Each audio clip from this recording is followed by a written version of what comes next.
This is the Lew Rockwell Show. Well, how great it is to have as our guest this morning Dr. Ron Paul. Ron Paul is, of course, the leader of the Freedom Movement, a longtime member of Congress, author of a number of books, 3 New York Times bestseller books in a row, including Liberty Defined. Ron, I noticed that the LA Times did a fun article yesterday where they looked at all the candidates' books, and of course your book was the bestseller by far. So they noted that you had already won the book primary. That's pretty good news. You know how I believe. I think you have to win the intellectual fight before you win the political fights. So I'm more interested in that anyway, but it might be a good omen that the political fights are going to come out pretty well for us too. Ron, I was thrilled by your latest, as by all your subcommittee on monetary policy hearings, but this latest one where you were grilling these 2 Federal Reserve lawyers, I thought that was quite an extraordinary moment. Tell us about the purpose of those hearings and what you think they accomplished. Well, I wish they could accomplish a lot more, but just exposing the system, I think, is the best accomplishment. But, you know, because of those Freedom of Information Act, the lawsuits done by Fox and also by Bloomberg, has revealed a lot of information. And, of course, I made fun of it because they gave us 29,000 pages, and everybody calls it the dump. I said, in the hearings, you know, I said, you know, I know of this guy that was being audited by the Federal Reserve, and he dumped everything in a bushel basket and dumped it on the desk. And I think he went to prison for that. But here, the Federal Reserve can dump it on us. And then the one section that we paid a lot of attention to, because you can't read 29,000 pages, but the one section we took and concentrated on was the section that actually introduced that they had another lending facility that not many people have talked about at all. And in that 300 and some pages, over 80% of the pages were redacted. You couldn't read anything. It was blackened out. So he did give a feeble answer and say, well, if you're specific, you can come back. Yes, we'll let you read that part. But you wonder, you just wonder what goes on in their minds to think that this is going to satisfy the people. But the other thing that we concentrated on was how do they decide who gets bailed out, and why are you too big to fail but too little to get some help? And also, why the concentration on foreign bailouts? There was one period of time where at the discount when 88% of all the discount loans were going to foreign banks. And of course, the guy from New York, and you know how important the New York Fed is, I asked him precisely because essentially 100% of the activity at the New York Fed was to send money to foreign banks, and of course I suggested, but didn't get a very clear answer, that well maybe all a foreign bank has to do is open up a branch bank in New York, and they have a line, unlimited line of credit to the New York bank. So this sort of internationalizes the system, and I think it's all a game they play, because I think it's in the interest right now of the financial people to prop up the dollar. I think the dollar's artificially high. Everybody's worrying about it being low, but I think it's artificially high because there's too many people have an interest in it. But I don't expect too many straight answers. We're going to follow up with a lot of written questions, and if they avoid it completely, then we might have to talk about a subpoena power. But right now we're just going to pursue the process the way it's been done in the past. Well, what an extraordinary thing it is. I mean, here's the Federal Reserve, these rulers of the world as they see themselves, and unfortunately all too often are the rulers of the world. And for so many decades, they've been untouchable. I mean, not only were they not to be criticized, that you're not even supposed to be interested in what they were doing, just accept that they knew best and shut up and go along with the program. You have made this, what they do, what they hide, the various effects of the Federal Reserve, for the first time controversial among regular people, and for that matter among the Congress. Nobody in the Congress except you cared about this sort of thing. So isn't this just by itself intellectually and politically and culturally a huge bit of progress?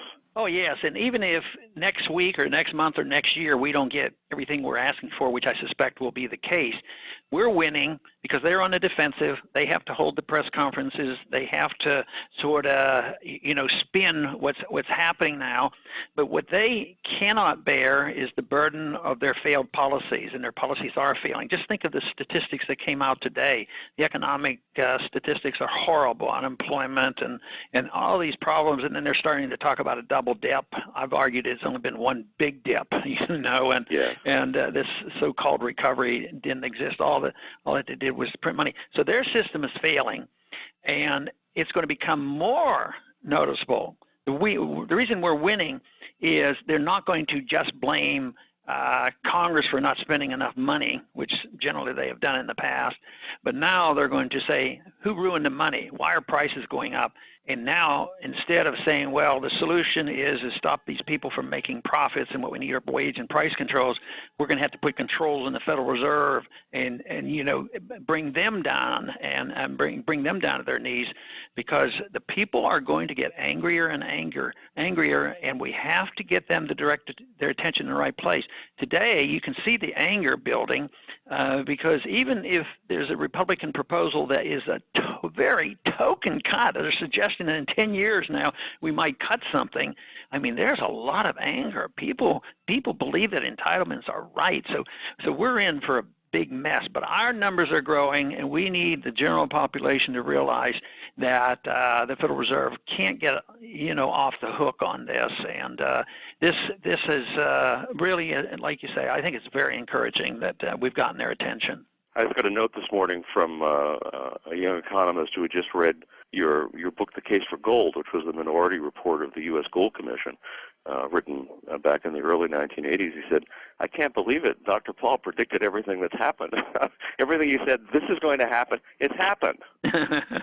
Yeah, well, I don't feel like I take the credit because what I've studied in the past, and I think the economic theories of the Austrian school have been correct, and this has helped me, analyze things. So it's not like I'm clairvoyant and all of a sudden say, oh yeah, I know the future. I can read the future. Matter of fact, Austrian economics teaches us that we should be a little bit cautious about being totally clairvoyant and saying, we know tomorrow what the interest rates are going to be. We know that we can't do that, but we certainly can predict the trends, and that gives us an upper hand on this. So what I do is I admire people like a Jimmy Rogers who knows and understands our economics, and he's able to capitalize on it as well, so he can anticipate. So I think this is a victory for sound economic policy. One time somebody asked me, who are you really running against? Like, is it another candidate in a Republican primary, or is it Obama? Or what? And I said, no, I'm running against Keynes. I want to make sure that we undo Nixon's statement that we're all Keynesians now. I hope there are less Keynesians now than there used to be. Ron, recently when you were campaigning in Iowa, you caused a stir by quoting the book of Samuel and talking about the prophet's warning about what would happen if there were a king instead of the very minimalist government of judges. And you talked about coming dictatorship in Washington. Yeah, and that First Samuel in chapter 8, I have always found fascinating because Samuel was smart enough to say that you don't want a king, and he also recognized that a king or big government in Washington, D.C. Replaces belief in God. So most people throughout all history believe in a creator and in a God. So who do we obey and who do we try to follow? Is it our government? So Samuel said, well, if you have a king, you're going to replace the instructions you get from our Creator and the things that are handed down by the fathers. And so therefore, he says, don't do it. He said, before you know it, they're going to be fighting wars and drafting your children, girls and boys. And I thought the other thing was pretty amazing. He says, and they're going to tax you also. And I thought, boy, I'll tell you, it looks like we've asked for a king. We don't call him a king, but we have dictatorial powers in Washington, and they're getting worse every single day. Ron, today you're going to address a big Christian right rally in Washington. Don't you think that even some of those people are beginning to come around? Yes, and I like to go to these functions because my language will be a little bit different, my beliefs will be a little bit different, and I do have a strong faith. And I like to, push them a little bit into what my understanding is from the New Testament. And it isn't, I never, growing up, being raised in a Christian church, that I was never taught that Christianity was teaching teaching violence and war. I always got a quite different message, and yet now there has been a fair number of Christians who feel this obligation on how we should treat our enemies, and it doesn't sound anything like what Jesus has Jesus taught. So I go because it's a challenge. But I think there is a difference. I think the reception in Iowa is different, and they are very conservative Christian people, and they're right-to-life people. And they're starting in talking about families. The response has been, what you talk about is really a family value, and that is a sound economy and people having jobs and not having inflation. All of a sudden, that's family values too, and it's very biblical too, not to have dishonest money. I think we're supposed to have honest weights and measures. Well, no question that everybody in this country is worried about the economic future. You've been the one man pointing out what was going to happen and what we need to do to fix things. And so I think it's not a coincidence at all that even among people who have otherwise been Bushites or followers of Falwell or people of that sort, who do seem to worship, almost substitute a worship for the government for the worship of God, that there is this ferment, there is this new interest, and I must say it's thrilling. So, Ron Paul, thank you for all you do. Thanks for the great books you write, your work in Congress, and the work you're doing in your campaign for the presidency right this minute. And I know you have to go to take a vote, and we sure appreciate you coming on the show this morning. Thanks for having me. Bye-bye. You've been listening to The Lew Rockwell Show, produced by LewRockwell.com, the best-read libertarian website in the world. If you'd like to advertise on this podcast or on the website, email advertising LewRockwell.com. And thanks for listening.